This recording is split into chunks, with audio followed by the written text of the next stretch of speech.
JEE 2020 problems waves, அதுதான் இந்த செக்மெண்ட்ல நாம பார்க்க போறோம். நான் ஒர்க் அவுட் பண்ண வரையும் எனக்கு கடைசி ப்ராப்ளத்தோட ஃபார்முலாஸ் வந்து கிளியரா தெரியல. ஸோ அதனால நான் நெட்ல சர்ச் பண்ணி தான் அந்த ஒரே ஒரு ப்ராப்ளம் வந்து ஒர்க் அவுட் பண்ணியிருக்கேன். அது ரிகார்டிங் நான் படிச்சுட்டு உங்களுக்கு அந்த கடைசி ப்ராப்ளம் மட்டும் நான் படிச்சுட்டு சொல்லித்தரேன். மித்த ப்ராப்ளம்ஸ்லாம் இப்ப சொல்லித்தரேன். மித்ததெல்லாம் நார்மல் தான், ஓகே தான், ஒன்றும் பெருசா டஃப் கிடையாது. ஒரு சில சின்ன சின்ன ட்ரிக்ஸ் வந்து நம்மளுக்கு தேவைப்படுற மாதிரி இருக்கும். அது நம்ம இந்த மாதிரி ப்ராப்ளம ப்ராக்டிஸ் பண்ணா அந்த ட்ரிக் ஆட்டோமேட்டிக்கா நம்மளுக்கு என்ன ஆயிரும்னா என்னன்னு தெரிஞ்சிடும். இப்ப எனக்கு அந்த ட்ரிக் தெரியும், சொல்றதுக்கான ஆப்பர்ச்சுனிட்டி இருக்காது. ஸோ அந்த மாதிரி ப்ராப்ளம்ஸ் வரப்ப அதை நான் என்ன பண்ற மாதிரி இருக்கும்னா சொல்ற மாதிரி இருக்கும். அப்ப நீ ப்ராக்டிஸ் பண்றப்போ உனக்கு என்ன ஆயிரும்னா அதெல்லாம் கவர் ஆயிரும். ஸோ நல்ல ஒரு எக்ஸ்பீரியன்ஸா இருந்தது இந்த JEE 2020 வேவ்ஸ். மித்த சாப்டர்ஸ்லாம் அஸ் யூசுவல் இருந்த மாதிரி இருந்தது. இந்த சாப்டர் மட்டும் எனக்கு கொஞ்சம் என்ன சொல்றதுன்னா ஓகே தான், பட் இருந்தாலும் ஒரே ஒரு ப்ராப்ளம் மட்டும் எனக்கு தெரியாததுனால, அதுக்கான ஃபார்முலாஸ் எனக்கு தெரியாததுனால எனக்கு கொஞ்சம் உட்கார்ந்து திருப்பி படிக்கணும் அப்படிங்கிற மாதிரி ஒரு சிச்சுவேஷனை கிரியேட் பண்ண மாதிரி இருந்தது. டிஸ்கஸ் பண்ணுவோம், டிஸ்கஸ் பண்ண உனக்கு தெரியும்.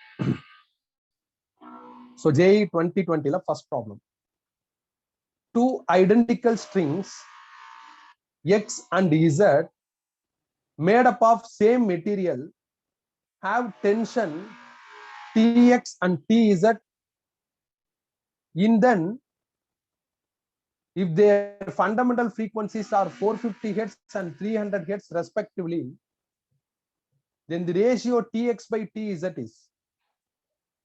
ரெண்டு ஐடென்டிக்கல் ஸ்ட்ரிங் அப்படின்னா அதோட லென்த் மாஸ்லாம் ஈவனா இருக்குன்னு அர்த்தம். அதோட டென்ஷனும் ஃபண்டமெண்டல் ஃப்ரீக்வன்சியும் கொடுத்துருக்காங்க.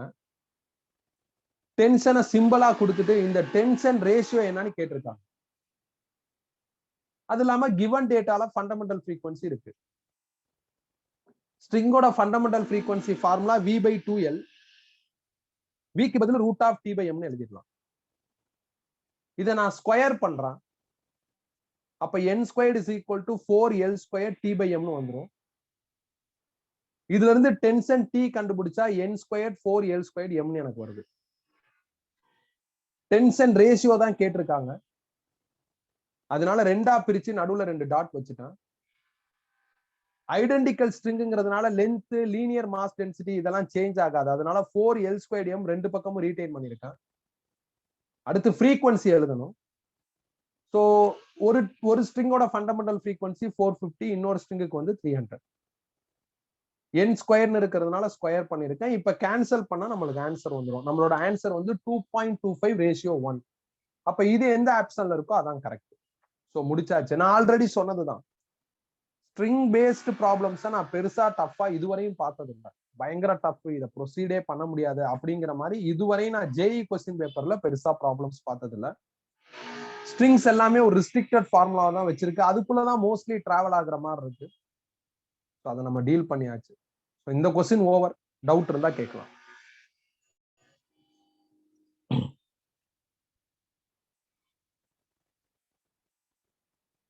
நெக்ஸ்ட் போலாமா?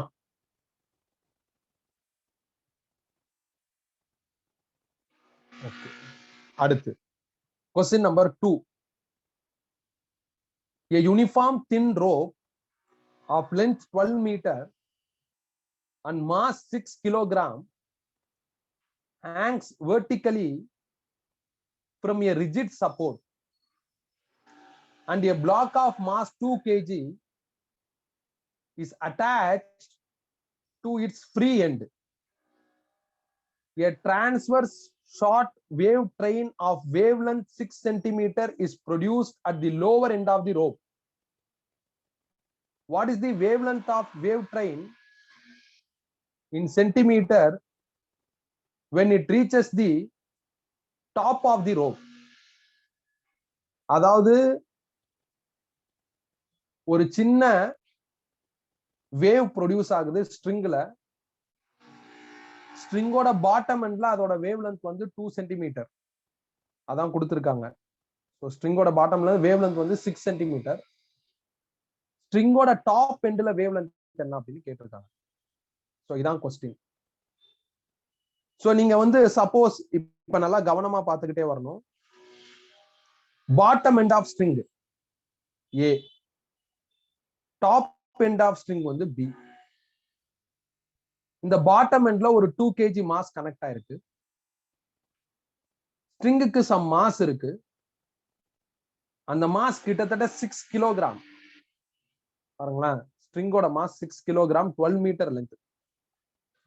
இதுக்கு முன்னாடி நாம பார்த்த ஸ்ட்ரிங் எல்லாமே கிராம்ல இருக்கிற மாதிரி மாசையும், லென்த் சம் மீட்டர்ஸ்ல இருக்கிற மாதிரியும் இல்ல சென்டிமீட்டர்ஸ்ல இருக்கிற மாதிரியும் தான் வச்சிருந்தது. ஆனா இந்த ஸ்ட்ரிங்கோட மாஸ் கிலோகிராம்ல இருக்கு.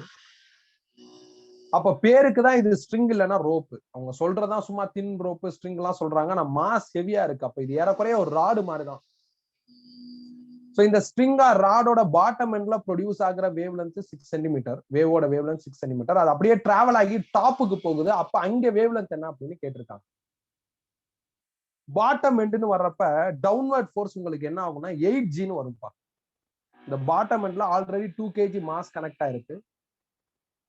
அதனால டென்ஷன் வந்து இதனால ஒரு டவுன்வர்ட் ஃபோர்ஸ் 2G பிளஸ் இது ஒரு 6 kg இருக்கிறதுனால பாட்டம் எண்ட்ல உங்களுக்கு என்ன ஆகும்னா 8 kgன்னு வரும்.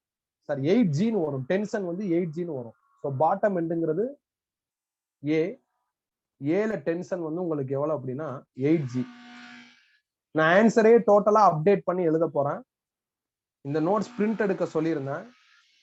நீங்க மறந்துடாம என்ன பண்ணுங்க அப்படின்னா, நான் அப்டேட் பண்ணி முடிச்சதுக்கு அப்புறம் இந்த ஆன்சரை நோட்ஸ்ல அப்டேட் பண்ணிருங்க. நோட்ஸ்ல தப்பா எழுதிருப்பேன், நீங்க அப்டேட் பண்ணிருங்க. அப்படி இல்லைன்னா ஒரு பேப்பர்ல எழுதி நோட்ஸை பிரிண்ட் எடுத்து அட்டாச் பண்ணிருங்க. ஸோ டென்ஷன் கண்டுபிடிக்கணும். பாட்டம் எண்ட் அப்படின்னா உங்களுக்கு என்ன ஆகும் அப்படின்னா, இந்த 2 kg மாஸ், ரோப்போட மாஸ் எல்லாமே உங்களுக்கு இன்க்ளூட் ஆகும். அப்ப 8 kgன்னு வந்துடும். இதே நீங்க டாப் எண்ட் போறப்ப என்ன ஆகும் அப்படின்னா, டாப் எண்ட்னா இங்க, சோ இங்க பாக்குறப்ப தப்பா சொல்றனோ,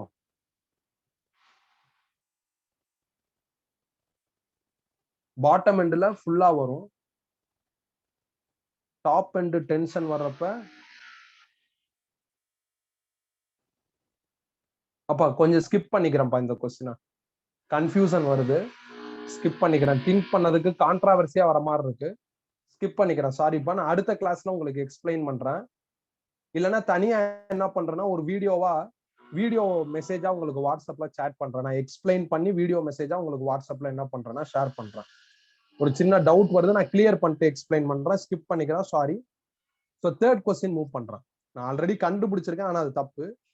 திருப்பி நான் மாத்தி சொல்லலாம்னு நினைச்சேன், அதுவும் தப்பா தான் வருது. நான் கொஞ்சம் கிளியர் பண்ணிட்டு உங்களுக்கு என்ன பண்றேன் அப்படின்னா திருப்பி எக்ஸ்பிளைன் பண்றேன். இப்போ நான் தேர்ட் கொஸ்டின் மூவ் பண்றேன். A wire of length L and mass per unit length 6.0 into 10 power minus 3 kg meter inverse is put under tension of 540 Newton. The consecutive frequencies that it resonates at 420 Hz and 490 Hz. Then L in meter is, ஒரு வயரோட length L, அதோட mass per unit length small m கொடுத்திருக்காங்க, டென்ஷனும் கொடுத்துட்டாங்க, அடுத்தடுத்த 2 frequency கொடுத்திருக்காங்கப்பா. இதை வச்சு வயரோட length கேட்டிருக்காங்க. இந்த மாதிரி ஏதாவது ப்ராப்ளத்துல 2 ஃப்ரீக்வன்சி கொடுத்துட்டு வயரோட லென்த் கேட்டாங்கன்னா, இங்க ஃபோக் யூஸ் பண்றோம், வைப்ரேட்டர் யூஸ் பண்றோம், அந்த மாதிரிலாம் சொல்லல. அடுத்தடுத்த 2 ஃப்ரீக்வன்சி கொடுத்துட்டு உங்களுக்கு வந்து வயரோட லென்த் கேட்டாங்க அப்படின்னா, நீங்க இந்த 2 ஃப்ரீக்வன்சி மைனஸ் பண்ணிட்டா ஃபண்டமெண்டல் ஃப்ரீக்வன்சி கிடைக்கும். ஒரு உதாரணத்துக்கு இந்த ஃப்ரீக்வன்சி வந்து செகண்ட் ஓவர்டோன்னு சொல்றேன். செகண்ட் ஓவர்டோனோட ஃப்ரீக்வன்சி ஃபார்முலா என்னன்னா 3v/2l. அப்ப இது யார் அப்படின்னா, இது செகண்ட் ஓவர்டோன்னா இது ஃபர்ஸ்ட் ஓவர்டோன். ஃபர்ஸ்ட் ஓவர்டோன ஃப்ரீக்வன்சி என்ன அப்படின்னா 2v/2l. செகண்ட் ஓவர்டோனோட ஃப்ரீக்வன்சில இருந்து ஃபர்ஸ்ட் ஓவர்டோனோட ஃப்ரீக்வன்சியை மைனஸ் பண்ணீங்கன்னா உங்களுக்கு இப்ப இந்த ரெண்டையும் மைனஸ் பண்ணா v/2l வரும். v/2lங்கிறது யாருன்னா ஃபண்டமெண்டல். ஸ்ட்ரிங்கை பொறுத்தவரை உங்களுக்கு ரேஷியோ எப்படி இருக்குன்னா 1:2:3:4 இப்படியே போயிட்டே இருக்கும். நீங்க எந்த 2 மைனஸ் பண்ணி பார்த்தாலும் ஃபண்டமெண்டல் வந்துடும். 4 - 3 1 வந்துடும், 2 - 3 1 வந்துடும். அப்ப அவங்க அடுத்த ரெண்டு ஃப்ரீக்வன்சி கொடுத்துருக்காங்க ஸ்ட்ரிங்ல. அது ரெண்டையும் நீங்க மைனஸ் பண்ணா உங்களுக்கு ப்ரொடியூஸ் ஆகிற ஃப்ரீக்வன்சி ஃபண்டமெண்டலா இருக்கும். இப்ப உதாரணத்துக்கு இதை நீங்க வந்து ஃபண்டமெண்டல்னே அஸ்யூம் பண்ணிக்கிறீங்கன்னு வச்சுக்குவோம். இதை ஃபண்டமெண்டல்னு அஸ்யூம் பண்ணிக்கிறீங்கன்னா இது ஃபர்ஸ்ட் ஓவர் டோன். அப்ப இதுல இருந்து இதை மைனஸ் பண்ணணும். 2v/2l இருந்து v/2l மைனஸ் பண்ணணும். மைனஸ் பண்ணா v/2l ஃபண்டமெண்டல் தான் வரும். அப்போ ஒரு ஸ்ட்ரிங்ல அடுத்தடுத்த ரெண்டு ஃப்ரீக்வன்சி கொடுத்துருக்காங்க. அது ரெண்டையும் மைனஸ் பண்ணா, எப்பயுமே ஸ்ட்ரிங்ல அடுத்தடுத்த ரெண்டு ஃப்ரீக்வன்சியை மைனஸ் பண்ணா நம்மளுக்கு ஃபண்டமெண்டல் ஃப்ரீக்வன்சி கிடைக்குது. அப்ப ஸ்ட்ரெயிட்டா அவங்க ஃபண்டமெண்டல் ஃப்ரீக்வன்சின்னு சொல்லாம ஒரு சின்ன ட்விஸ்ட இந்த இடத்துல வச்சுட்டாங்க.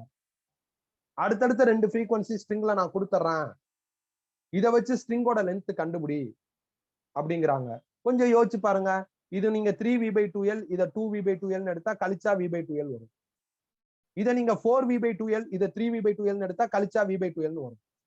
இதை 2v/2l, இதை v/2l எடுத்து கழிச்சா v/2l வரும். அப்ப அடுத்தடுத்த ரெண்டு ஃப்ரீக்வன்சி ஆஃப் ஸ்ட்ரிங்கை நீங்க மைனஸ் பண்ணா உங்களுக்கு ஃபண்டமெண்டல் ஃப்ரீக்வன்சி கிடைக்கும். சோ அதை தான் நான் ஃபர்ஸ்ட் கண்டுபிடிக்கிறேன். Fundamental frequency 490 - 420 which is 70 Hz. ஸ்ட்ரிங்கோட ஃபண்டமெண்டல் ஃப்ரீக்வன்சி இதான் 1/2l × √T/m. இதுல இருந்து L கண்டுபிடிச்சா 1/2n × √T/m வந்துடும். N வந்து 70 கண்டுபிடிச்சிருக்கோம். T டென்ஷன் 540 கொடுத்துருக்காங்க. M mass per unit length கொடுத்துட்டாங்க 6 × 10⁻³ சப்ஸ்டிடியூட் பண்ணா ஆன்சர் வந்துடும். அவ்வளவுதான். இதான்ப்பா இந்த இடத்துல இம்பார்ட்டன்ட். இதுக்கு தான் நான் உங்களுக்கு கொஸ்டின்ல வச்சு ரெட்டிங்ல நிறைய எக்ஸ்பிளனேஷன் கொடுத்துருக்கேன். இந்த மாதிரி ஒரு விஷயத்த நான் வந்து தியரி எக்ஸ்பிளைன் பண்றப்பையும் ப்ராப்ளம் சால்வ் பண்றப்பையும் எங்கேயும் சொல்லல. இந்த ப்ராப்ளத்துல எனக்கு சொல்ற ஆப்பர்ச்சுனிட்டி கிடைச்சிருக்கு. அவ்வளவுதான். இதுதான் லாஜிக். அடுத்தடுத்த ரெண்டு ஃப்ரீக்வன்சியை மைனஸ் பண்ணி பார்த்தா நம்மளுக்கு என்ன கிடைக்குது அப்படின்னா ஸ்ட்ரிங்கை பொறுத்தவரையும் ஃபண்டமெண்டல் ஃப்ரீக்வன்சி கிடைக்குது. இதை கொஞ்சம் யோசிச்சா புரிஞ்சுக்க முடியும். அப்ப ஃபண்டமெண்டல் ஃப்ரீக்வன்சியை கண்டுபிடிச்சிட்டோம்னா அதை பேஸா வச்சுக்கிட்டு அவங்க சொல்ற மாதிரி ஸ்ட்ரிங்கோட லென்த்தை வித்தின் எ மினிட் கண்டுபிடிச்சிடலாம்.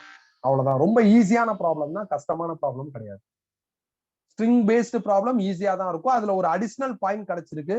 மேபி நீங்க நோட்ஸ் பிரிண்ட் எடுத்துட்டீங்கன்னா இந்த இடத்துல நீங்க அந்த அடிஷனல் பாயிண்ட்ஸா கொஞ்சம் எழுதி வச்சுக்கோங்க. யோசிங்க.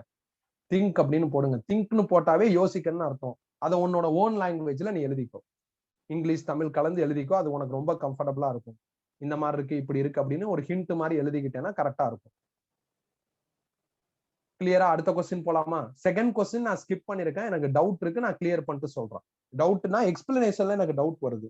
அரைகுறையா தப்பா சொல்லக்கூடாது, அதனால நான் கிளியர் பண்ணிட்டு சொல்றேன். தேர்ட் கொஸ்டின்ல எந்த பிரச்சனையும் இல்லை, ஃபர்ஸ்ட் கொஸ்டின் எந்த பிரச்சனையும் இல்லை. நெக்ஸ்ட் போலாமா? கிளியராப்பா? Okay. Question number 4. The driver of bus approaching a big wall notices that the frequency of his bus horn changes from 420 to 490 Hz. When he hears it after it gets reflected from the wall, find the speed of bus if the speed of sound is 330 m/s.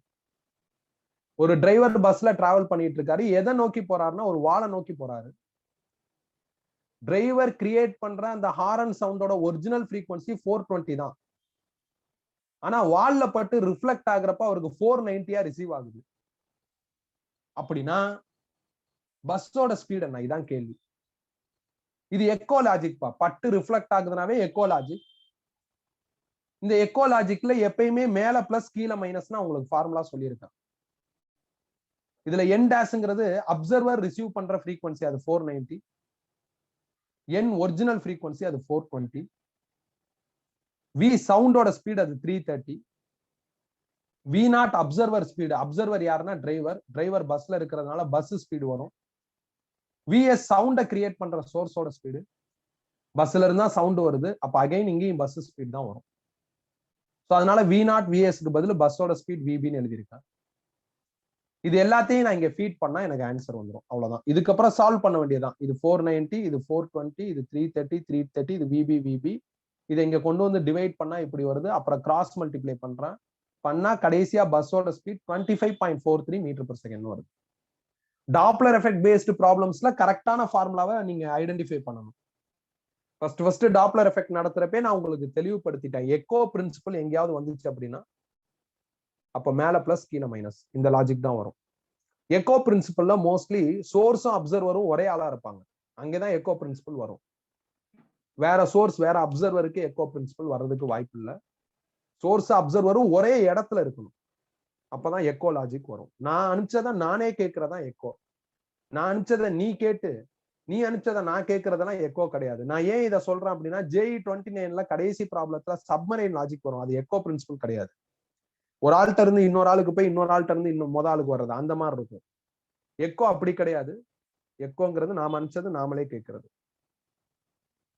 கிளியரா?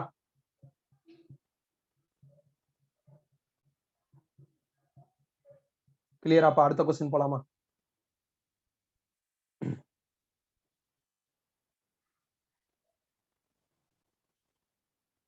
Okay, question number, அதுக்கப்புறம் அதை kilometre per ஹவருக்கு மாத்திருக்கேன், options அப்படி இருக்கிறதுனால அது நீ மாத்திக்கலாம், சால்விங்லாம் நீ பாத்துக்கலாம்.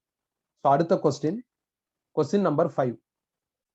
Assume that the displacement S of air is proportional to pressure difference delta P created by sound wave.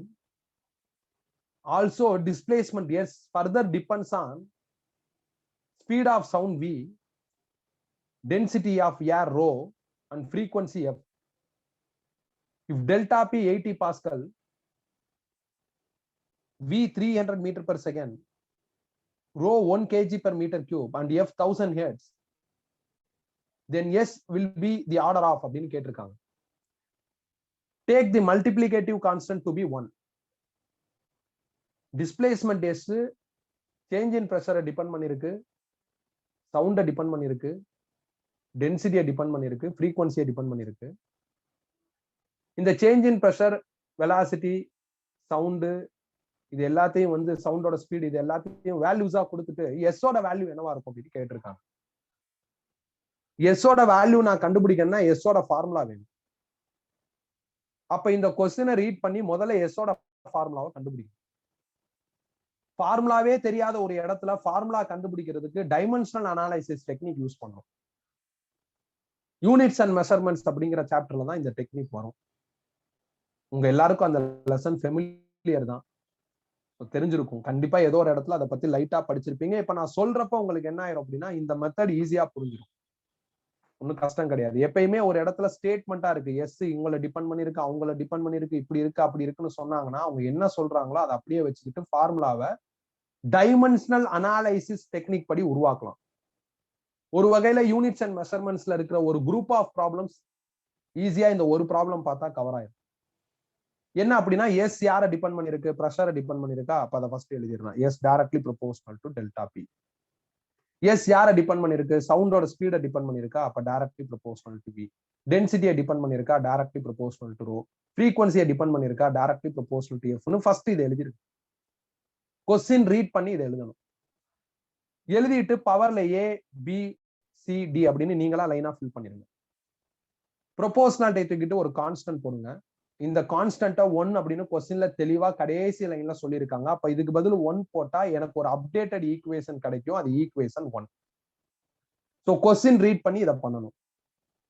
எப்ப ஃபார்முலா தெரியலையோ, ஃபார்முலா கொடுக்கலையோ, ஒரு ஸ்டேட்மெண்ட் கொடுத்துருக்காங்களோ, ஒரு எக்ஸ்பிளனேஷன் பேஸ்ட் ஆன் ஸ்டேட்மெண்டா இருக்கோ, ஒரு டேம் இதெல்லாம் டிபெண்ட் பண்ணிருக்கு, இவங்கெல்லாம் சார்ந்து இருக்குன்னு சொல்றாங்களோ, அப்ப அந்த டேம் லெஃப்ட் சைட்லயும் யாரை டிபெண்ட் பண்ணிருக்கோ அதை ரைட் சைட்லயும் எழுதிட்டு பவர்ல ஏபிசிடி போட்டு ப்ரொபோசல் தூக்கிட்டு கான்ஸ்டன்ட்க்கு பதில் ஏதாவது வேல்யூ கொடுத்தா போட்டுக்கலாம், கொடுக்கலன்னா 1ன்னு போட்டு அப்டேட் பண்ணிடும். இதுக்கு அடுத்து என்ன பண்ணணும்னா, இங்க இருக்கிற ஒரு டேமுக்கும் டைமென்ஷனல் ஃபார்முலா கண்டுபிடிக்கும். முதல் டேம் டிஸ்பிளேஸ்மெண்ட் எஸ், இதை நான் ஸ்டெப் 1 எடுத்திருக்கேன். ஸ்டெப் 2, முதல் term displacement S. Displacement S ஓட யூனிட் மீட்டர். மீட்டர்னு இருந்தா டைமென்ஷனல் ஃபார்முலா கேபிட்டல் எல். 1 முடிச்சாச்சு. ரெண்டாவது டேம் பிரஷர். பிரஷரோட ஃபார்முலா ஃபோர்ஸ் பெர் ஏரியா. பொதுவா டைமென்ஷனல் ஃபார்முலா கண்டுபிடிக்கிறப்ப சின்ன சின்ன டேர்ம்ஸ் தான் உன்னோட ஃபார்முலால இருக்கணும். Mass, acceleration, velocity, distance, displacement, radius, area, volume, time, இதுதான் இருக்கணும். இதை தாண்டி வேற யார் இருந்தாலும் ஃபார்முலாவை அப்டேட் பண்ணும். அப்படி பாக்குறப்ப ஏரியா இருக்கு, அது சின்ன டேர்ம் வச்சுக்கலாம். ஃபோர்ஸ் பெரிய டேர்ம், இதை அப்டேட் பண்ணு. சோ அப்ப ஃபோர்ஸை நான் மாஸ் இன்டு ஆக்சிலரேஷன் அப்டேட் பண்ணிட்டேன். இப்ப பாக்குறப்ப எல்லாருமே சின்ன டேர்மா இருக்காங்க. மாஸ், ஆக்சிலரேஷன், ஏரியா எல்லாம் சின்ன டேர்ம். இப்ப நீங்க எஸ்ஐ யூனிட் எழுதலாம். மாஸுக்கு கிலோகிராம், ஆக்சிலரேஷனுக்கு மீட்டர் பெர் செகண்ட் ஸ்கொயர், ஏரியாவுக்கு மீட்டர் ஸ்கொயர். அப்போ ஒரு மீட்டர் மீட்டர் கேன்சல் ஆயிடுச்சுன்னா கிலோகிராமுக்கு பதில் கேபிட்டல் எம், கீழே இருக்கிற மீட்டரை எல்லுன்னு எழுதலாம். அது மேல போயிருச்சுன்னா எல் பவர் -1. எஸ் ஸ்கொயர்னா டி ஸ்கொயர், அது மேல போயிருச்சுன்னா டி பவர் -1 எழுதலாம். இது பிரஷரோட டைமென்ஷனல் ஃபார்முலா. இதெல்லாம் நீங்க மனப்பாடம் பண்ணக்கூடாது. ஏன்னா எந்த டேர்ம்லாம் பிசிக்ஸ்ல இருக்கோ எல்லா டேர்முக்கும் டைமென்ஷனல் ஃபார்முலா கண்டுபிடிக்கணும். ப்ரொசீஜர் இதான். அந்த டேர்மோட ஃபார்முலா எழுதுங்க. எழுதிட்டு தேவைப்பட்டா ஃபார்முலாவை அப்டேட் பண்ணுங்க. உங்களோட ஃபார்முலால mass, acceleration, velocity, radius, distance, displacement, time, ampere, current இவங்கெல்லாம் இருக்கலாம். இதை தாண்டி வேற யார் இருந்தாலும் நீங்க அப்டேட் பண்ணிடணும். அப்டேட் பண்ணிட்டு எஸ்ஐ யூனிட் எழுதிட்டா ஈஸியா டைமென்ஷனல் ஃபார்முலா கிடைக்கும். சோ அடுத்து என்ன இருக்குன்னு பாருங்க. வெலாசிட்டி. வெலாசிட்டி சின்ன டேர்ம் தான், ஸ்ட்ரைட்டாவே யூனிட் எழுதிட்டு நீங்க உடனே வெலாசிட்டியோட ஃபார்முலா எழுதணும்னு அவசியம். The term to be highly familiar, ஒன்னால ஸ்ட்ரைட்டாவே யூனிட் எழுத முடியுமா? யூனிட் எழுதி டைமென்ஷனல் ஃபார்முலா எழுதிடலாம். மீட்டருக்கு எல், எஸ்க்கு டி, அது மேல போயிருச்சுன்னா டி பவர் -1. மூணாவது டேர்ம் முடிச்சாச்சு. நாலாவது டேர்ம் டென்சிட்டின்னு சொல்லியிருக்காங்க. டென்சிட்டினா mass per volume. Mass, volume ரெண்டுமே சின்ன டேர்ம் தான். அப்ப யூனிட் எழுதலாம். மாஸுக்கு கிலோகிராம், வால்யூமுக்கு மீட்டர் கியூப். கிலோகிராம்னா கேபிட்டல் எம், மீட்டர் கியூப்னா எல் கியூப், மேல போயிருச்சுன்னா எல் பவர் -3. கடைசி term frequency. So frequency F. ஃப்ரீக்வன்சினா reciprocal of time period. Time பீரியடோட யூனிட் செகண்ட்ஸ். செகண்ட்ஸ்னா டி, மேல போயிருச்சுன்னா டி பவர் -. டேம், டேமோட ஃபார்முலா, ஃபார்முலா வச்சு யூனிட், யூனிட்டுக்கு அப்புறம் டைமென்ஷனல் ஃபார்முலா. டேம் ஸ்ட்ரெயிட்டாவே உனக்கு யூனிட் கிளியரா தெரியும்னா எழுதி டைமென்ஷனல் ஃபார்முலா. டேம் யூனிட் கிளியரா தெரியும்னா எழுதி டைமென்ஷனல் ஃபார்முலா. டேம் ஃபார்முலா எழுதிட்ட, ஃபார்முலா கொஞ்சம் அப்டேட் பண்ணா நல்லா இருக்கும்னு தோணுதுன்னா அப்டேட் பண்ணிட்டு டைமென்ஷனல் ஃபார்முலா. டேம் ஃபார்முலா எழுதிட்ட, உனக்கு ஈஸியா இருக்கு ஃபார்முலானா யூனிட் எழுதி டைமென்ஷனல் ஃபார்முலா.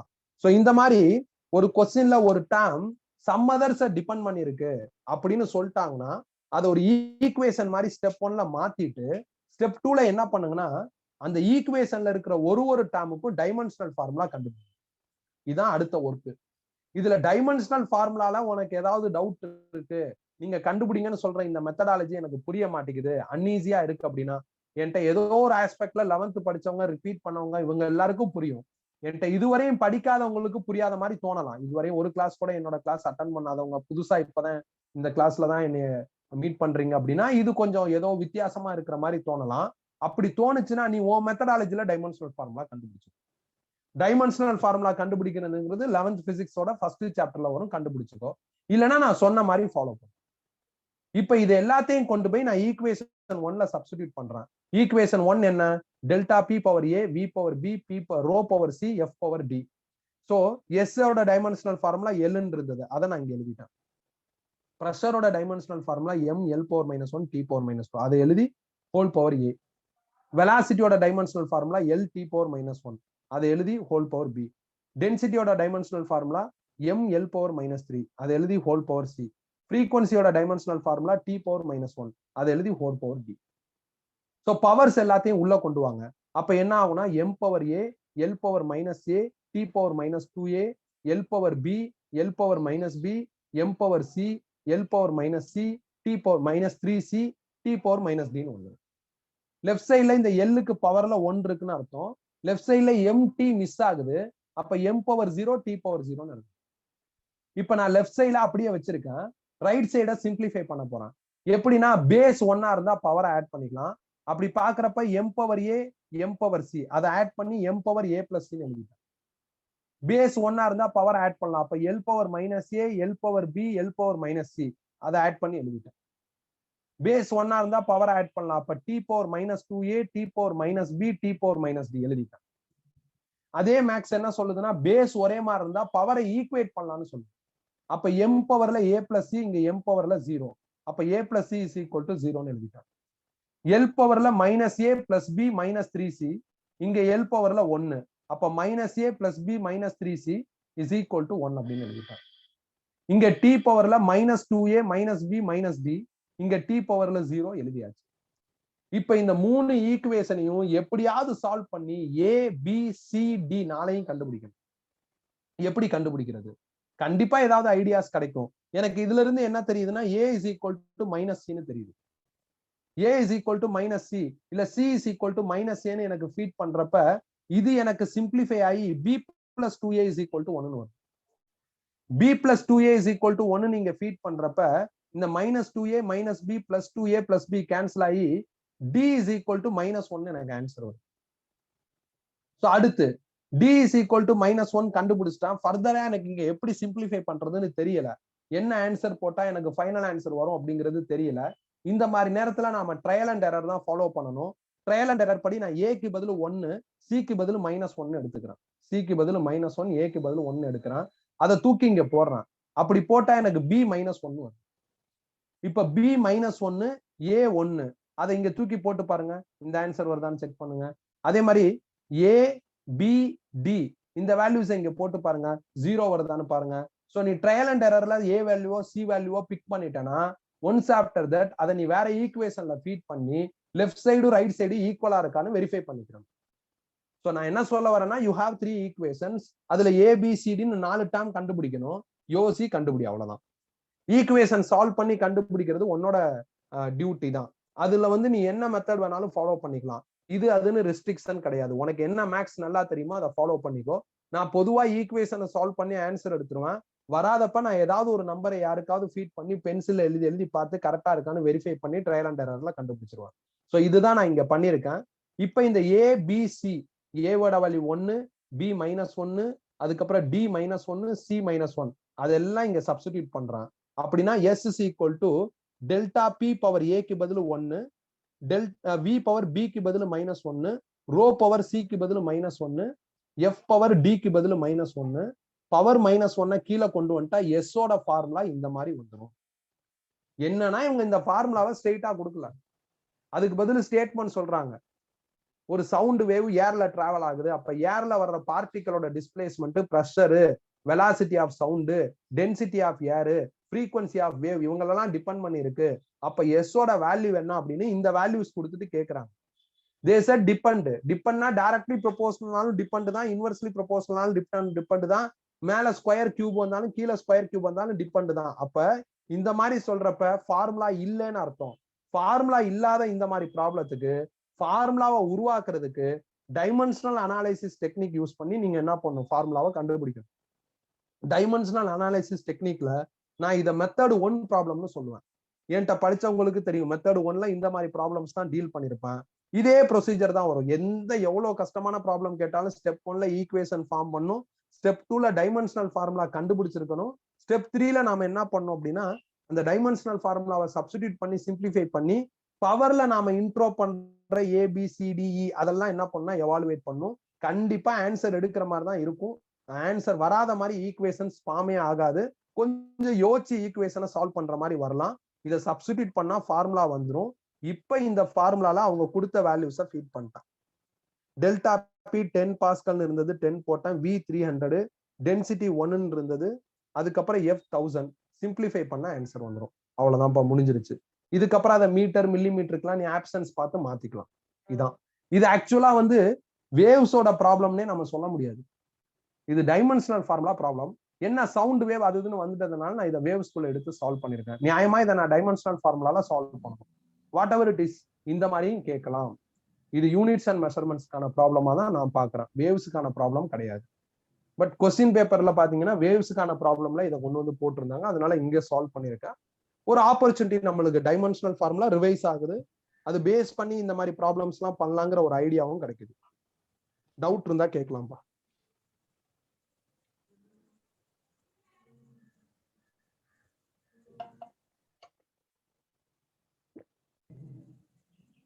ஷெர்லின் பிரீத்தி மியூட் பண்ணிக்கங்க.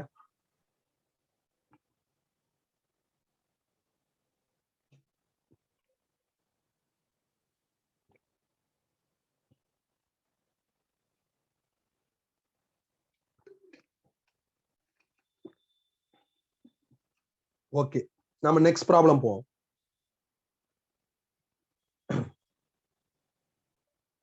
In a resonance tube experiment, when the tube is filled with water up to a height of 17 centimeter from bottom, it resonates with a given tuning fork.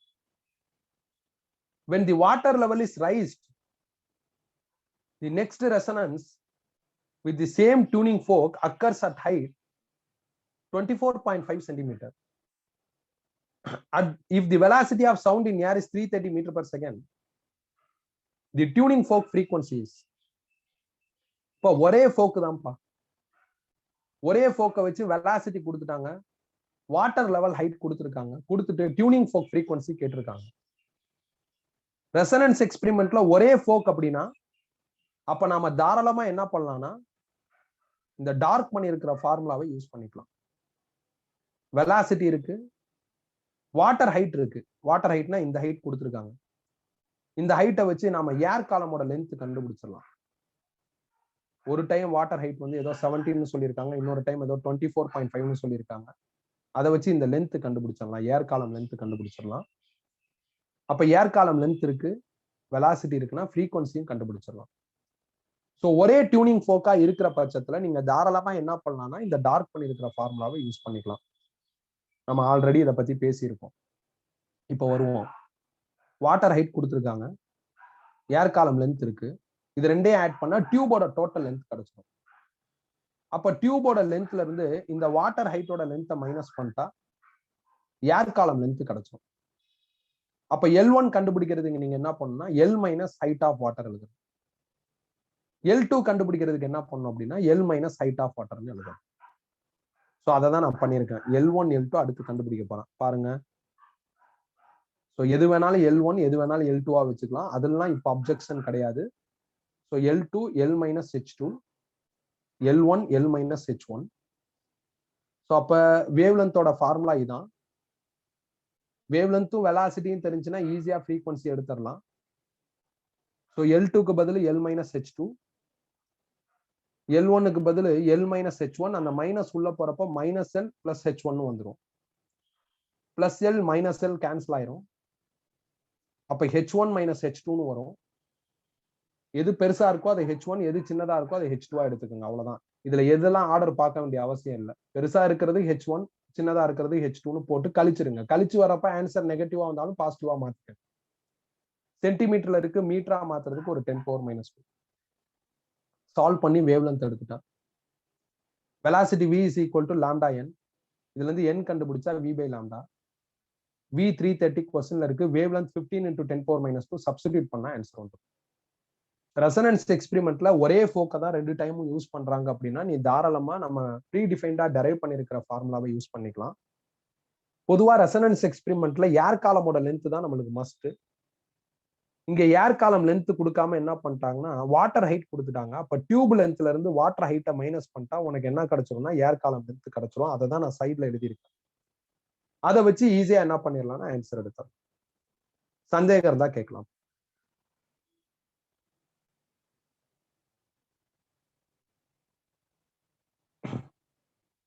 கிளியரா? Next போலாமா?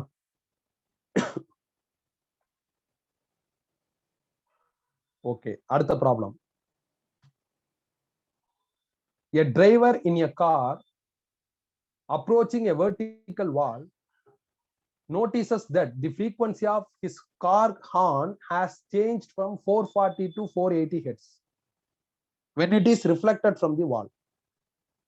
If the speed of sound in the air is 345 meters per second, then speed of car is. ஒரு driver வந்து ஒரு வாலை approach பண்றாரு. அப்ப அவரோட வண்டியோட ஹாரன் சவுண்ட் வந்து 440ல இருந்து 480 கேட்டிருக்கு. எப்படின்னா பட்டு ரிஃப்ளெக்ட் ஆனதுக்கு அப்புறம் ஜாஸ்தியா கேட்டிருக்கு. அப்படின்னா காரோட ஸ்பீட் என்னன்னு கேக்குறாங்க. கொஞ்ச நேரத்துக்கு முன்னாடி இதே ப்ராப்ளம் பஸ்ன்னு வச்சு பார்த்தாச்சு. அதே மாடல் தான், எக்கோ லாஜிக். அப்ப ஜாஸ்தியா தான் கேட்கும். ஜாஸ்தியா கேட்டுச்சுன்னா ஃபார்முலா லாஜிக் படி மேல பிளஸ் கீழே மைனஸ் எழுதியாச்சு. இதுல V சவுண்டோட ஸ்பீடு அது 345 கொடுத்துருக்காங்க. V0 அப்சர்வரோட speed. அப்சர்வர் யார் அப்படின்னா கார்ல உட்கார்ந்து இருக்கிற டிரைவர். அப்ப கார் ஸ்பீடு தான் வரும். அப்ப V0க்கு பதில் கார் ஸ்பீடு. VS சோர்ஸோட ஸ்பீடு. சோர்ஸ்ங்கிறது கார்ல இருந்து வெளியே வர ஹாரன் சவுண்ட். அப்ப காரோட ஸ்பீடு தான் சோர்ஸோட ஸ்பீடு. அதனால VSக்கு பதிலும் கார் ஸ்பீடுன்னு வந்துடும். N ஒரிஜினல் ஃப்ரீக்வன்சி அது 440. N dash அப்பேரண்ட் ஃப்ரீக்வன்சி அந்த வால்ல பட்டு ரிஃப்ளெக்ட் ஆனதுக்கு அப்புறம் கேட்கிற ஃப்ரீக்வன்சி அது 480. இது எல்லாத்தையும் இங்க சப்ஸ்டிடியூட் பண்ணி காரோட ஸ்பீட் கண்டுபிடிக்க வேண்டியதுதான். அப்ப என்டாஸுக்கு 480, எண்ணுக்கு 440, sound speed 340, V0 VC, VS VC. இப்ப இதையும் டிவைட் பண்ணா 1.09 வருது. ஃபர்தரா இதை கிராஸ் மல்டிப்ளை பண்ணி கார் ஸ்பீட் கண்டுபிடிச்சிடலாம். இதான்ப்பா ஆன்சர். கொஞ்ச நேரத்துக்கு முன்னாடி பார்த்தா அதே மாடல் ப்ராப்ளம் தான். முடிச்சாச்சு. டவுட் இருந்தா கேட்கலாம்.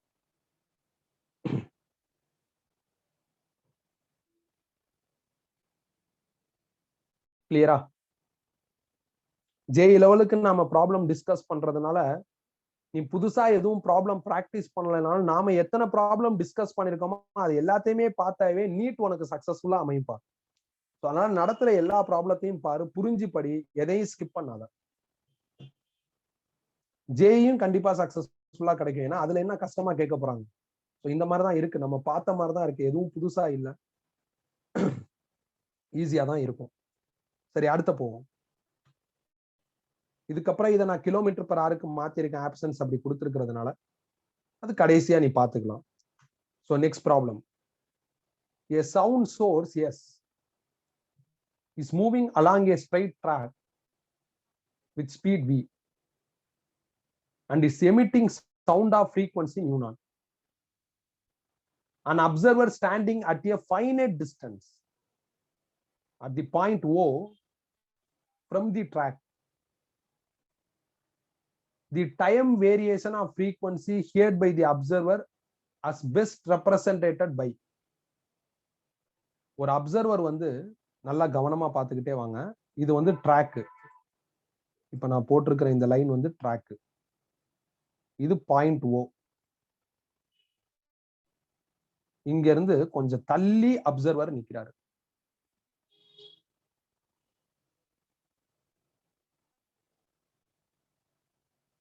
அப்சர்வர் அப்ப இந்த இடத்துல இருக்காரு, நான் கிராஸ் பண்ணி இருக்கிற இடத்துல இருக்காரு. ட்ரெயினோட ஸ்பீடு வந்து v.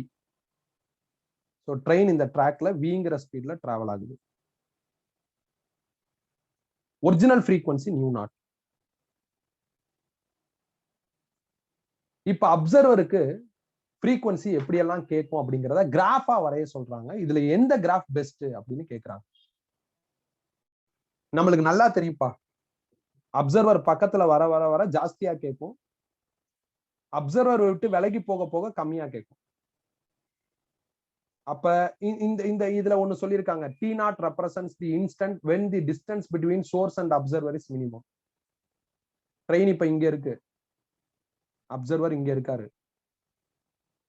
அப்ப ட்ரெயின் வந்து சப்போஸ் இந்த பாயிண்ட்டுக்கு வந்துருச்சுன்னா அப்ப ட்ரெயினுக்கும் அப்சர்வருக்கும் நடுவுல இருக்கிற டிஸ்டன்ஸ் ரொம்ப கம்மியா இருக்கும் அப்படின்னு T0 பத்தி ஒரு லாஜிக் சொல்லியிருக்காங்க. அப்ப T0 அப்படிங்கிற இந்த டைம்ல ட்ரெயின் இங்க இருக்குன்னு அர்த்தம்.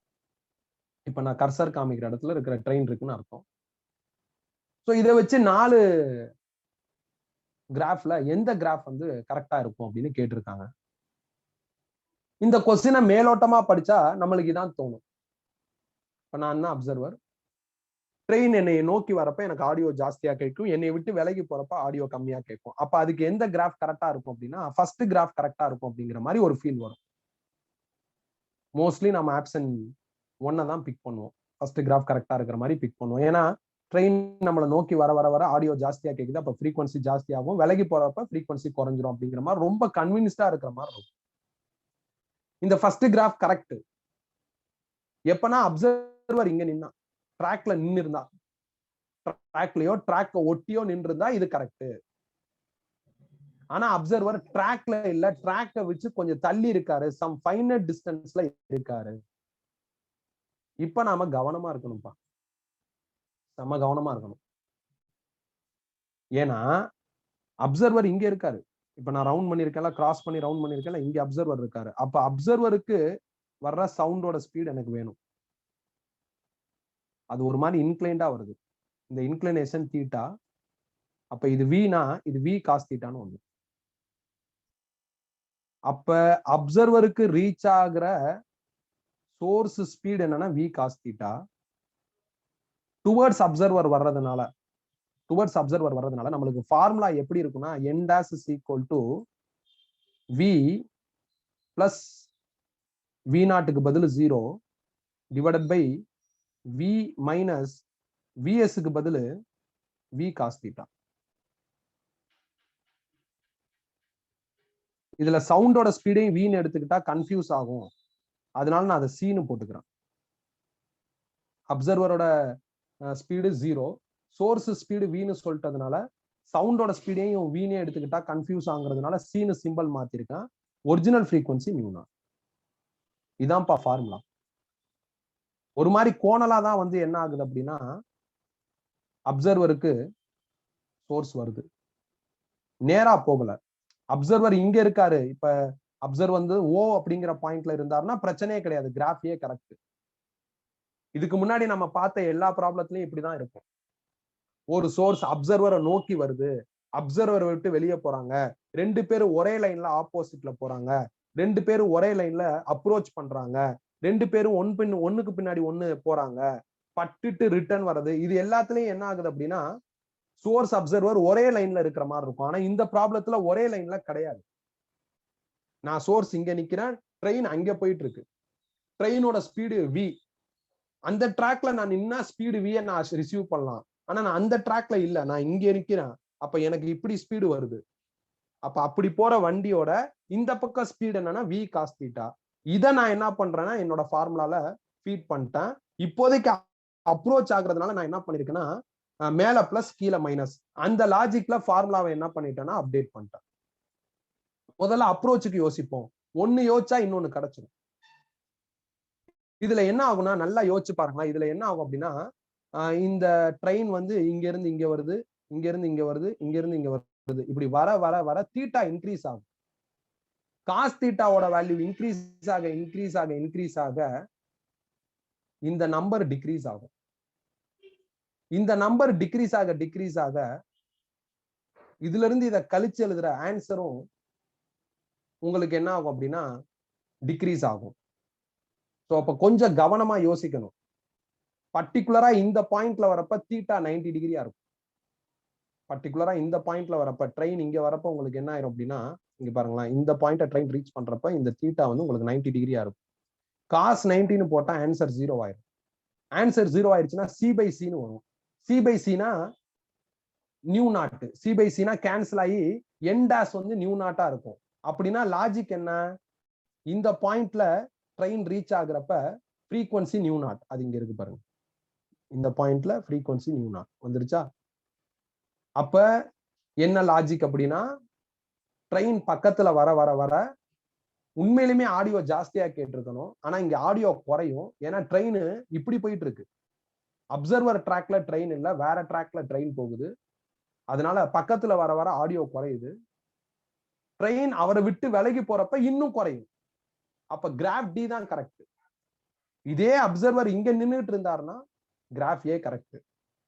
ஏன்னா பக்கத்துல வர வர ஆடியோ ஜாஸ்தி ஆகும், விலகி போக போக ஆடியோ குறையும்.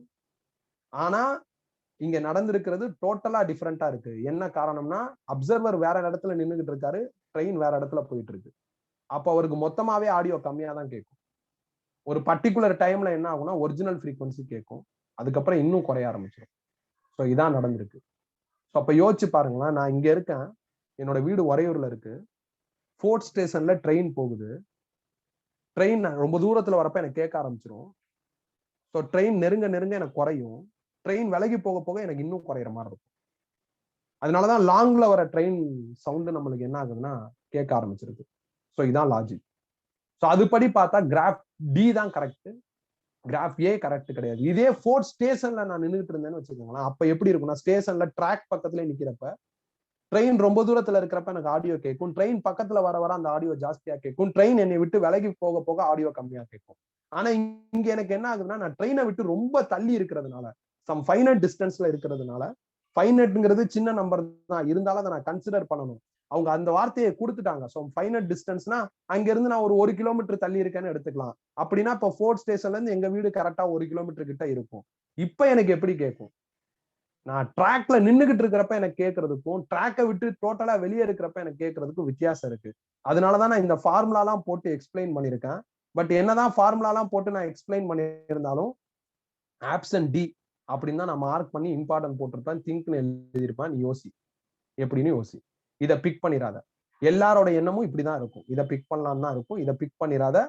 ஆன்சர் டியை பிக் பண்ணும். யோசிக்கணும். நான் ஃபர்ஸ்ட் அட்டம் ரீட் பண்றப்ப ஆன்சர் ஏவை தான் பிக் பண்றான். அவசரத்துல அதான் பண்றான்.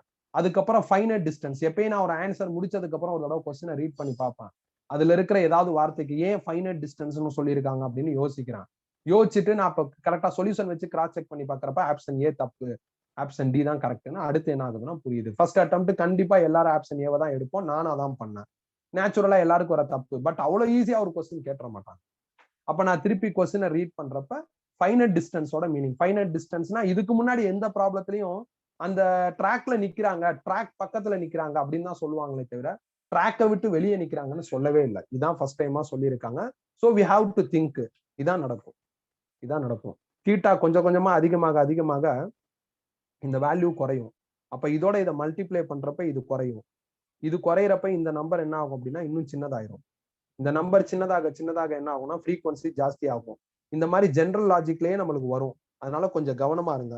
அட் தீட்டா 90 வரப்ப என்ன ஆகும்னா காஸ் 90 ஜீரோன்னு வந்துடும். அப்ப இந்த டேமே ஜீரோ ஆயிடும். இந்த டேமே காலி. இந்த டேமே காலினா சி பை சி கேன்சல் ஆகி தீட்டா 90ல உங்களுக்கு என்ன ஆகும்னா அப்பேரண்ட் ஃப்ரீக்வன்சியும் ஒரிஜினல் ஃப்ரீக்வன்சியும் ஈக்குவலுங்கிற ஒரு சிச்சுவேஷன் வருது. தீட்டா 90ங்கிறது என்ன அப்படின்னா ட்ரெயின் இந்த இடத்துல இருக்கிற பொசிஷன். ட்ரெயின் இந்த இடத்துல இருக்கு அப்படிங்கிறதான் இவங்க டி நாட்டுங்கிற டைம்ல சொல்றாங்க. ஸோ அப்ப டி நாட்டுங்கிற டைம்ல ஃப்ரீக்வன்சி நியூ நாட்டுக்கு ஈக்குவலா இருக்கு. ஸோ அவ்வளவுதான், முடிஞ்சு போச்சு. ஸோ அப்ப இந்த ஒரு கிராஃப் மட்டும் தான் அதை சாட்டிஸ்ஃபை பண்ற மாதிரி இருக்கு. ஸோ அதனால நான் கிராஃப் டி என்ன பண்ணிருக்கேன்னா சூஸ் பண்ணிருக்கேன். பாருங்களேன், இந்த இடத்துல அவங்க என்ன சொல்லியிருக்காங்கன்னா ஒரு இடத்துல இருக்குமே, the time variation of frequency hear by observer is best representation by. இதுல எது பெஸ்ட்னு கேட்டிருக்காங்க. ஸோ அதனால இது வர்றதுக்கு வாய்ப்பே இல்லை. இது வர்றதுக்கு வாய்ப்பே இல்லை. ஃப்ரீக்வன்சி குறையும் அதிகமாகும். அப்ப ஃபைன் ட்ராக்ஸ் ஒரே ஃப்ரீக்வன்சில மெயின்டைன் ஆகுற மாதிரி ரிசல்ட் வராது. அப்ப கிராஃப் சி தப்பு. கிராஃப் ஏவை பிக் பண்ணிடுவோம். கிராஃப் ஏ நாம பிக் பண்ணல, புத்திசாலித்தனமா யோசிச்சுட்டோம்னாவே கிராஃப் பி கிடையாதுன்னு முடிவு பண்ணிடலாம். ஸோ அப்ப கிராஃப் டி தான் கரெக்டா இருக்கும். கிராஃப் டி கரெக்ட்ங்கிறதுக்கு நான் ஒரு எவிடன்ஸ் தரேன். தீட்டா 90ல யோசி அப்படிங்கிறான். தீட்டா 90ங்கிறது இந்த பொசிஷன். இந்த பொசிஷன்ல என்ன ஆகுது அப்படின்னா தீட்டா 90 இருக்கு. இந்த பொசிஷனோட டைம் தான் அவங்க டி நாட் கொஸ்டின்ல சொல்றாங்க. இந்த பொசிஷன்ல அப்பேரண்ட் ஃப்ரீக்வன்சியும் ஆக்சுவல் ஃப்ரீக்வன்சி ஈக்குவலா இருக்கு. ஸோ டி நாட்ல ஆக்சுவல் ஃப்ரீக்வன்சி வரணும். அப்படின்னா இந்த கிராஃப் கரெக்டா இருக்கும் அப்படிங்கிற ஒரு பாயிண்ட் ப்ரொஜெக்ட் ஆகுது. ஸோ இதை வச்சுதான் நானும் கண்டுபிடிச்சிருக்கேன். ஒரு கண்டிஷனை வெரிஃபை பண்ணி தான் கண்டுபிடிக்கிறேன். எல்லா கண்டிஷன்ஸையும் வெரிஃபை பண்ணலாம். ஒரு கண்டிஷன் வச்சு கண்டுபிடிச்சிருக்கேன். அவ்வளவுதான். இதே அப்சர்வர் இந்த இடத்துல நிக்காம ட்ராக்லயோ ட்ராக்கை ஒட்டியோ நின்று இருந்தாங்கன்னா கிராஃப் ஏ தான் கரெக்ட். ஸோ முடிஞ்சிருச்சு. டவுட் இருந்தா கேட்கலாம்.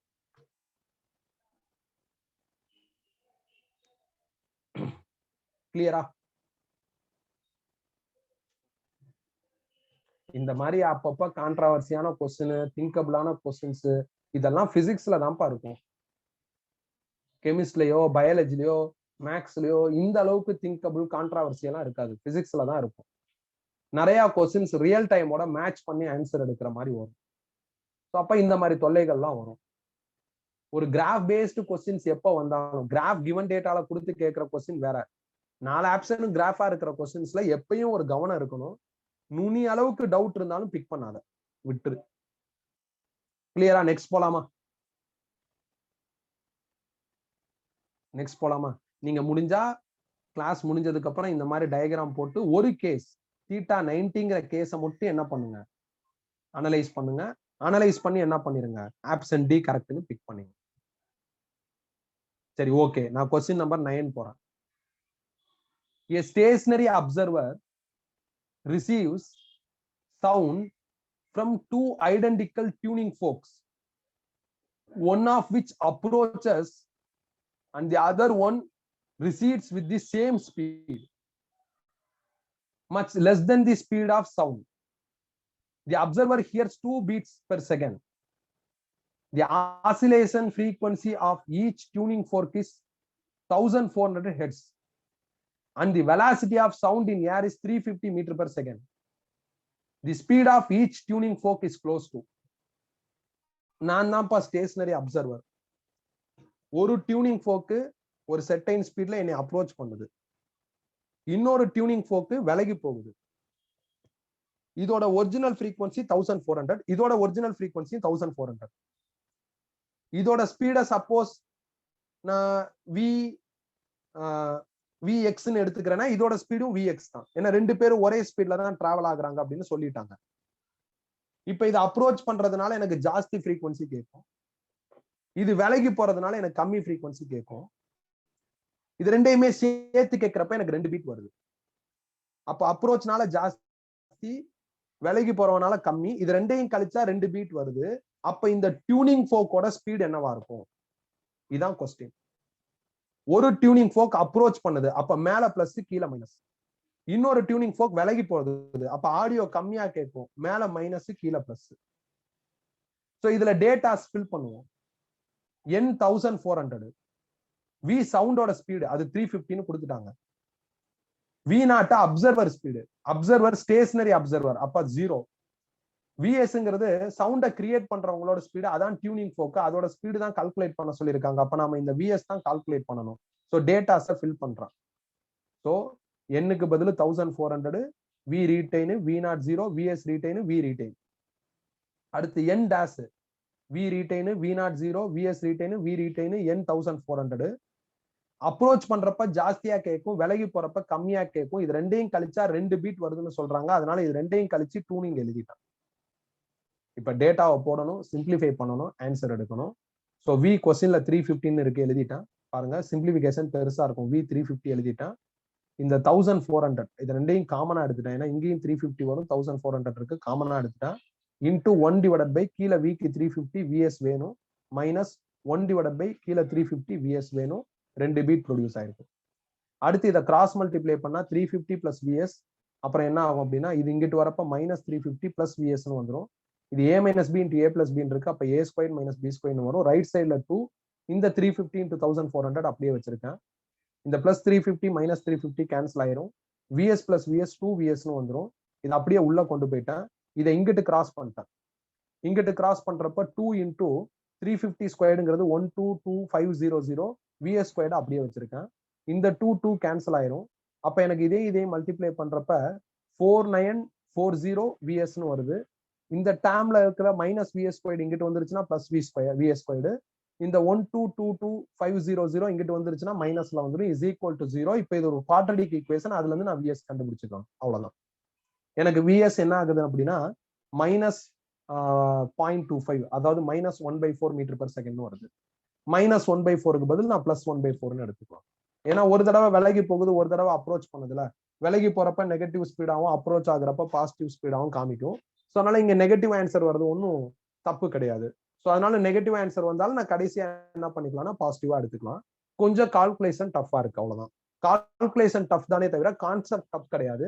இதே மாதிரி ஒரு ப்ராப்ளம் JEE 2019 இருக்கும், அதை ஒன்னைய பார்க்க சொல்லியிருப்பேன். நான் ஒரு ப்ராப்ளம் JEE 29 ஸ்கிப் பண்ணியிருப்பேன்.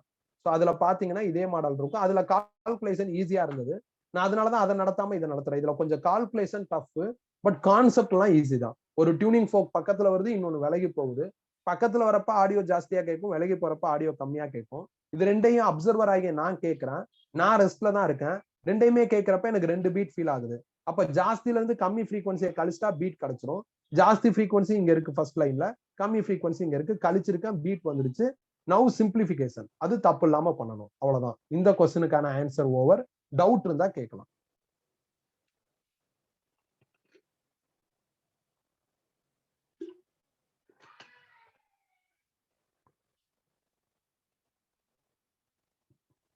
கிளியரா? நெக்ஸ்ட் போலாமா?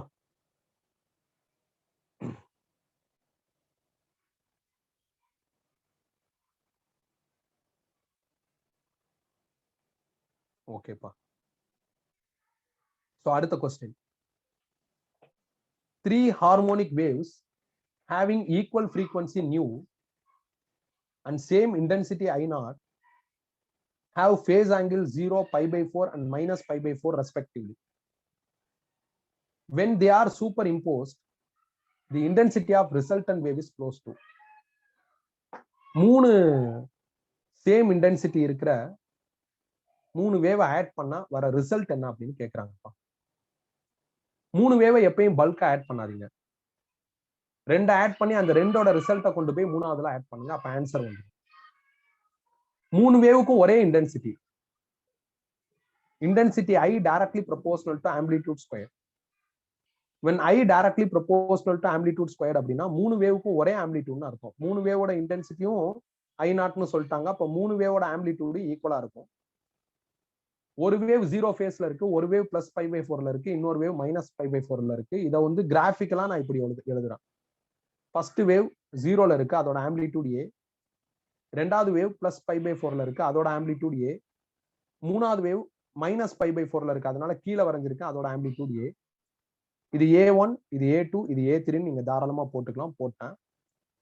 இதுல முதல்ல ஏதாவது 2 வேவ் ஆட் பண்ணணும். 2 கோணல் மாணலா இருக்கிற வேவ் ஆட் பண்றேன். அப்படி பாக்குறப்ப second and third wave add பண்றேன். Second wave third wave add பண்ணா வர ரிசல்ட் அண்ட் ஆம்பிளிடியூட் கண்டுபிடிக்கணும். இன்டர்ஃபரன்ஸ்ங்கிற டைட்டில்ல 2 வேவ் ஆட் பண்ணா வர ஆம்பிளிடியூட் கண்டுபிடிக்கிறதுக்கு ஃபார்முலா எழுதியிருப்போம். அந்த ஃபார்முலா தான் இங்க எழுதியிருக்கேன். அங்க எப்படி எழுதியிருப்போம்னா A1² + A2² + 2A1 A2 cos sin எழுதியிருப்போம். இங்க நான் A2² + A3² + 2A2 A3 cos sin update பண்ணிருக்கேன். A2ஓட வேல்யூ Aக்கு ஈக்குவலா இருக்கு, A3ஓட வேல்யூ Aக்கு ஈக்குவலா இருக்கு. செகண்ட் வேவுக்கும் தேர்ட் வேவுக்கும் அக்ராஸா உள்ள அந்த ஃபேஸ் ஆங்கிள் 90 டிகிரியா இருக்கு. அதனால இங்க cos 90ன்னு போட்டா இந்த செக்மெண்டே 0 ஆயிடும்.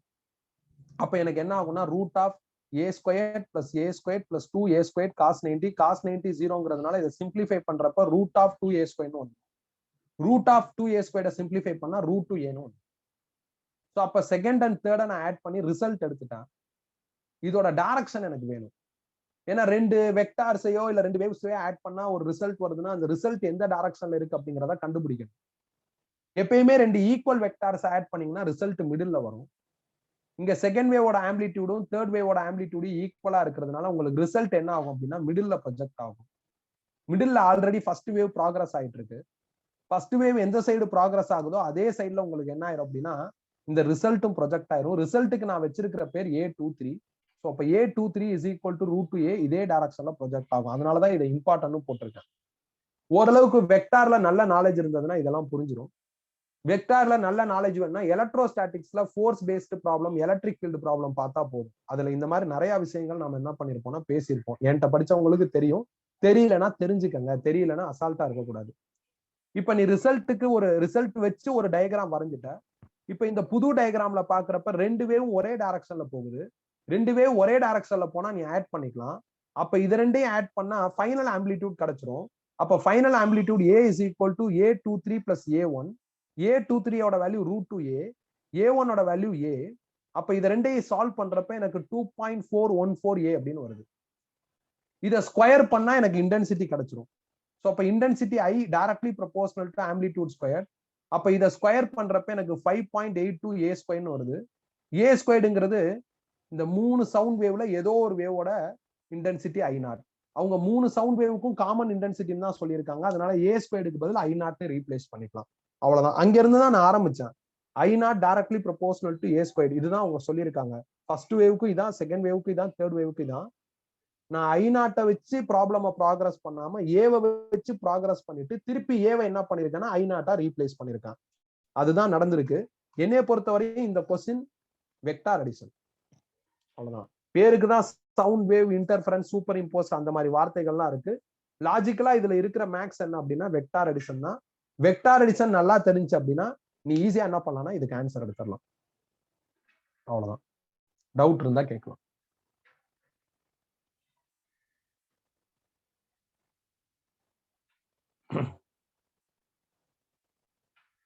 கிளியரா? அடுத்த கொஸ்டின் போலாமா?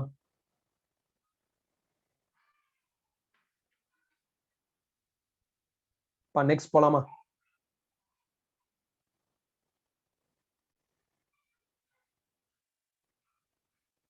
கிளியரா? நெக்ஸ்ட் போலாமா?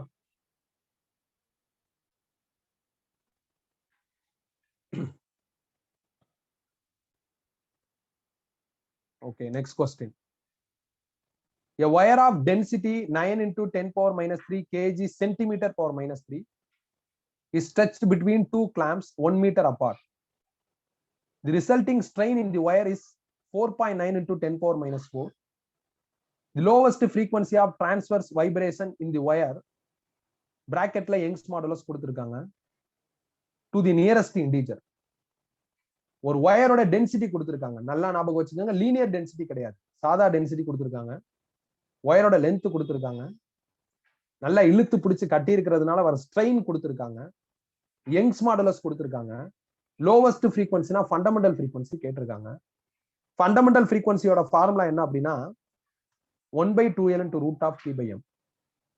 இப்ப டீங்கிறது டென்ஷன், டென்ஷன்னா ஃபோர்ஸ். ஃபோர்ஸை in terms of Young's modulus கண்டுபிடிக்க போறேன். யங்ஸ் மாடுலஸோட formula stress by strain. Strain retain பண்ணிக்கிறேன், ஏன்னா ஸ்ட்ரெயின் இருக்கு, அதனால அதை அப்படியே ரீடைன் பண்றேன். ஸ்ட்ரெஸ்ஸுக்கு பதில் ஃபோர்ஸ் பர் ஏரியான்னு எழுதியிருக்கேன், ஃபோர்ஸ் தான் டென்ஷன் போட்டிருக்கேன். இதுல இருந்து டென்ஷன் கண்டுபிடிச்சா யங்ஸ் மாடுலஸ், ஏரியா, ஸ்ட்ரெயின் வருது. நான் ஏன் வந்து யங்ஸ் மாடுலஸ் உள்ள எடுத்துட்டு வந்தேன்னா, யங்ஸ் மாடுலஸ் கிவன் டேட்டால இருக்கு, ஸ்ட்ரெயின் இருக்கு. அப்ப இதை வச்சு எப்படி டென்ஷன் கண்டுபிடிக்கிறது அப்படின்னு யோசிச்சிருக்கேன். அதான் பண்ணிருக்கேன். நான் ஏற்கனவே ஒரு ப்ராப்ளத்துல சொன்னேன், இந்த டென்ஷன்ங்கிறது ஃபோர்ஸ். இது சம்பந்தமா சம் இன்டைரக்ட் டேட்டாஸ் இருக்கும், அப்ப அதுக்கு ரிலேட்டடா ஃபார்முலாவை அப்டேட் பண்ணணும்னு சொல்லியிருக்கேன், அதை தான் பண்ணியிருக்கேன். ஸோ ஒய் ஏரியா ஸ்ட்ரெயின் எழுதிட்டேன் பை ஸ்மாலம். கிவன் டேட்டால ஒய் இருக்கு, ஸ்ட்ரெயின் இருக்கு, லென்த் இருக்கு. ஏரியாவும் ஸ்மாலமும் கிடையாது. ஸ்மாலம்ங்கிறது ஒயரோட மாஸ் பர் லென்த் எழுதிட்டேன் சைட்ல. டென்சிட்டியோட ஃபார்முலா மாஸ் பை வால்யூம். இதுல இருந்து மாஸ் கண்டுபிடிச்சா டென்சிட்டி இன்டு வால்யூம்னு வரும். வால்யூமுக்கு பதில் ஏரியா இன்டு லென்த். அப்ப இங்க இருக்கிற மாஸுக்கு பதில் டென்சிட்டி, வால்யூமுக்கு பதில் area into length by length அப்படியே வச்சிருக்கேன். எல் கேன்சல் ஆயிடுச்சுன்னா ஸ்மாலம் வந்து ரோ இன்டு ஏன்னு வருது. அப்ப இங்க இருக்கிற ஸ்மாலமுக்கு பதில் rho into A, density into ஏன்னு போடுறப்ப ஏ கேன்சல் ஆகி இப்ப எனக்கு ஃபார்ம் ஆயிருக்கிற formula 1/2L × √y strain by டென்சிட்டின்னு வந்திருக்கு. இப்ப நீங்க கொஸ்டின் ரீட் பண்ணா இந்த டேட்டா எல்லாமே இருக்கும். அப்ப சப்ஸ்டிடியூட் பண்ணா ஆன்சர் வந்துடும். லென்த் 1 மீட்டர், யங்ஸ் மாடுலஸ் கொடுத்துருக்காங்க, ஸ்ட்ரெயின் கொடுத்துருக்காங்க, டென்சிட்டி கொடுத்துருக்காங்க, ஃபீட் பண்ணா ஆன்சர் வந்துடும். அவ்வளவுதான். ஸோ ரொம்ப கவனமா இருக்கணும்ப்பா. நான் சைட்ல டேட்டாஸ் எல்லாம் எழுதியிருக்கேன், சென்டிமீட்டர் கியூபா மீட்டர் கியூபா மாத்திருக்கேன். டேட்டாஸ் எழுதிட்டு தான் ஃபீட் பண்ணணும், நல்லா பாத்துக்கங்க. ஸோ இங்க கொடுத்திருக்கிறது கேஜி பெர் சென்டிமீட்டர் கியூப். இதே கேஜி பெர் மீட்டரா இருந்தாதான் அது என்னது, லீனியர் மாஸ் டென்சிட்டி. ஸ்மாலம் கொடுத்துருக்காங்கன்னு அர்த்தம். இங்க ஸ்ட்ரைட் டென்சிட்டி கொடுத்துருக்காங்க. வென் லீனியர் மாஸ் டென்சிட்டினா linear density, linear mass density அப்படின்னு தெளிவா கொஸ்டின்ல சொல்லுவாங்க. இங்க கொடுத்திருக்கிறது டென்சிட்டி. நீ அவசரத்துல என்ன பண்ணிருவேன்னா, இந்த இடத்துல இருக்கிற ஸ்மாலமுக்கு பதில் அந்த வேல்யூவை போட்டு போயிருவேன். ஸோ அதை சாதா டென்சிட்டியா மாத்தி அதுக்கப்புறம் சப்ஸ்டிடியூட் பண்ணு. அதுவும் சென்டிமீட்டர் கியூப்ல இருக்கு, அதை மீட்டர் கியூபுக்கு மாத்தணும். அந்த கன்வர்ஷன்ஸ் எல்லாம் நீ பாத்துக்கலாம். இப்ப இது எல்லாத்தையும் சப்ஸ்டிடியூட் பண்ணா ஆன்சர் வரும். இதான் ஆன்சர். கொஸ்டின் டஃப் கிடையாது. அகைன் ஸ்ட்ரிங்னா ஈஸியா தான் இருக்கும். பட் ரெக்வயர்டு டேட்டா டைரக்டா இல்லாம யங்ஸ் மாடுலஸ்ல இருந்து டென்ஷன் கலெக்ட் பண்ற மாதிரியும், அப்புறம் ஸ்மாலம் இன் டர்ம்ஸ் ஆஃப் டென்சிட்டியாவை மாத்துற மாதிரி இருக்கு. ஸ்மாலம்ங்கிறது லீனியர் மாஸ் டென்சிட்டி, அது கொடுக்கல, அவங்க சாதா டென்சிட்டி கொடுத்துருக்காங்க. அப்ப சாதா டென்சிட்டில இருந்து நான் என்ன பண்ணும், லீனியர் மாஸ் டென்சிட்டி கண்டுபிடிக்கணும். அந்த மாதிரி பண்ணிருக்கேன். இந்த மாதிரி சில வேலைகள்லாம் நம்ம ஆல்ரெடி ஏற்கனவே ஸ்ட்ரிங் பேஸ்டு ப்ராப்ளம்ல பார்த்திருப்போம். இது எல்லாம் முடிஞ்சதுக்கு அப்புறம் எல்லா டேட்டாவும் நார்மலா இருக்கு, ரோ மட்டும் சென்டிமீட்டர் கியூப்ல இருக்கு. அப்ப அதை மீட்டர் கியூபுக்கு மாத்தி சால்வ் பண்ணி ஃபீட் பண்ணணும். அவசரத்துல மாத்தி ஃபீட் பண்ணிடாது. சோ இதான் இந்த கொஸ்டினுக்கான ஆன்சர். கிளியரா? கிளியராப்பா?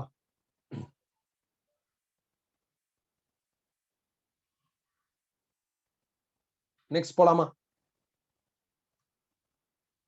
அப்ப அடுத்த கொஸ்டின் வந்து நான் skip பண்ணிக்கிறேன்ப்பா.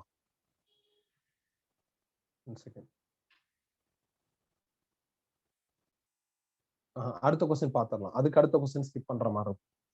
A 1 meter long, both ends open organ pipe is kept in a gas that has double the density of air at STP.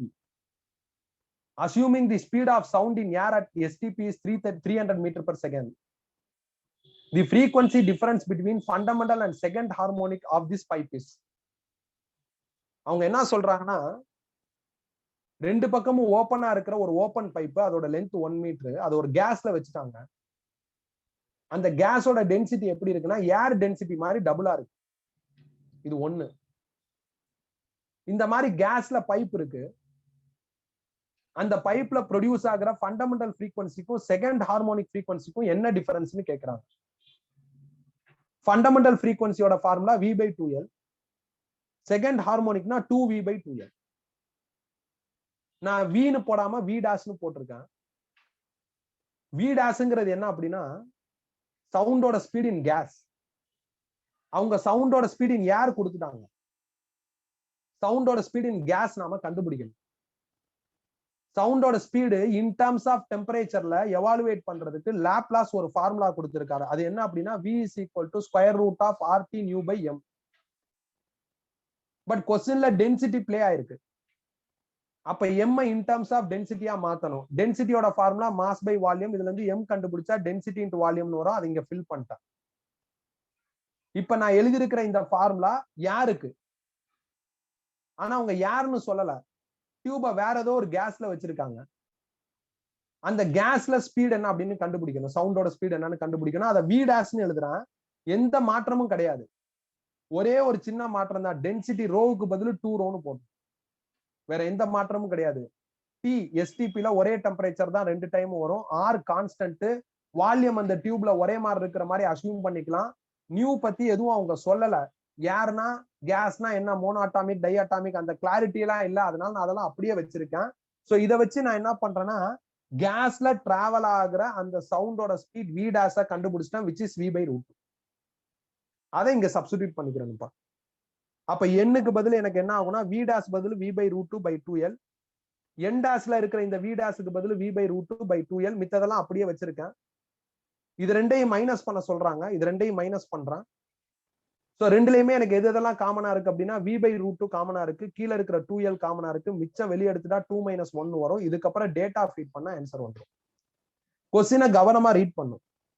ரெண்டு பக்கமும் ஓப்பனா இருக்கிற ஒரு ஓப்பன் பைப்பை கேஸ்ல வச்சுட்டாங்க. அந்த கேஸ்ல சவுண்ட் ப்ரொடியூஸ் ஆகுது அந்த பைப்ல. அதோட ஃபண்டமெண்டலுக்கும் செகண்ட் ஹார்மோனிக்கும் உள்ள டிஃபரன்ஸ் ஆஃப் ஃப்ரீக்வன்சி கேட்டிருக்காங்க. இப்ப கேஸ்ல வர்ற சவுண்டோட ஸ்பீடு வேணும், அது கொடுக்கல. அதுக்கு பதில் ஏர்ல உள்ள ஸ்பீடு கொடுத்துட்டாங்க. ஏருக்கும் கேஸுக்கும் அந்த ரிலேஷன்ஷிப்பை இன் டர்ம்ஸ் ஆஃப் டென்சிட்டில சொல்லியிருக்காங்க. கொஞ்சம் கொஸ்டின் புரியலனாலும் சொல்யூஷன் பார்த்தோம்னா புரியுற மாதிரி தான் இருக்கும். கொஞ்சம் யோசிக்கணும், அவ்வளவுதான். மற்றபடி சிம்பிள். கிளியரா? நெக்ஸ்ட் போலாமா?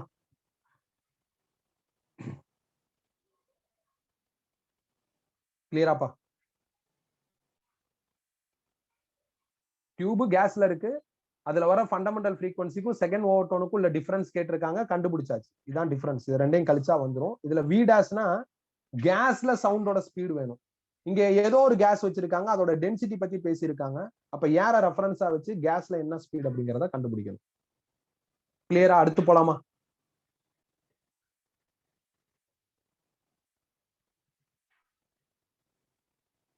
நெக்ஸ்ட் போலாமா? ஓகே. கொஸ்டின் நம்பர் 13 நான் ஸ்கிப் பண்ணிக்கிறேன்ப்பா. கொஸ்டின் நம்பர் 13க்கு ஒரு ஃபார்முலா எழுதியிருப்பேன். இந்த ஃபார்முலா நான் எங்க இருந்து எப்படி எழுதுனேங்கிறத நான் டெரைவ் பண்ணி பார்த்துட்டு உனக்கு சொல்றேன். ஸோ தற்சமயம் அதை ஸ்கிப் பண்ணிக்கிறேன். ஸோ ஏற்கனவே நடுவில் ஒரு கொஸ்டின் ஸ்கிப் ஆயிருக்கு. அது நான் உனக்கு வந்து ஒரு வீடியோ மெசேஜா கூடிய சீக்கிரம் அனுப்பிச்சு விடுறேன். கொஸ்டின் நம்பர் 13 நான் கம்ப்ளீட்டாவே இப்போதைக்கு ஸ்கிப் பண்ணிக்கிறேன். நான் தேடிக்கிட்டே இருப்பேன். எனக்கு எப்பயாவது கிளாரிட்டியோட ஆன்சர் கிடைச்சிருச்சுன்னா நான் உனக்கு எக்ஸ்பிளைன் பண்றேன். மற்றபடி ஒரு 13 கொஸ்டின்ல ஒரு கொஸ்டின் தான் நம்மளுக்கு மிஸ் ஆகும். மிச்சம் 12 கொஸ்டின் சால்வ் பண்ண முடியுதுன்னா நாம வேவ்ஸ்ல ஸ்ட்ராங்கா தான் இருக்கும் அப்படின்னு அர்த்தம். ஸோ எந்த அப்ஜெக்ஷன் இல்லை. டாப்லர் எஃபெக்ட் அஸ் யூஸ்வல் 3-4 இடத்துல வந்திருக்கு. ஸ்ட்ரிங் 3-4 இடத்துல வருது. ஸோ இது பயங்கரமா டாமினேட்டடா இருக்கிற மாதிரி இருக்கு. ஸோ அவ்வளவுதான். ஸோ இதோட என்ன ஆயிடுச்சு அப்படின்னா வேவ்ஸ் ரொம்ப டீடைல்டா பார்த்தாச்சு. கிராஷ் கோர்ஸ் அப்படிங்கிற ஆஸ்பெக்ட்ல கம்மியாலாம் படிக்கல, ரொம்ப டீடைல்டா பார்த்தாச்சு. நாம பார்த்த எல்லாத்தையும் நீ தரவா வச்சுக்கிட்டாவே நீட்ல வேவ்ஸ் உனக்கு எந்த பிரச்சனையும் இருக்காது. நான் ஏற்கனவே சொன்ன மாதிரி நாளைக்கு 2 o'clock ஆஃப்டர்நூன் வேவ்ஸ் டெஸ்ட். அடுத்த கிளாஸ் Thursday கிளாஸ்ல நாம சாலிட்ஸ் பார்ப்போம். இதுல ஏதாவது டவுட் இருந்தா கேட்கலாம். டவுட் இல்லைன்னா நீங்க லாக் அவுட் ஆயிக்கலாம்.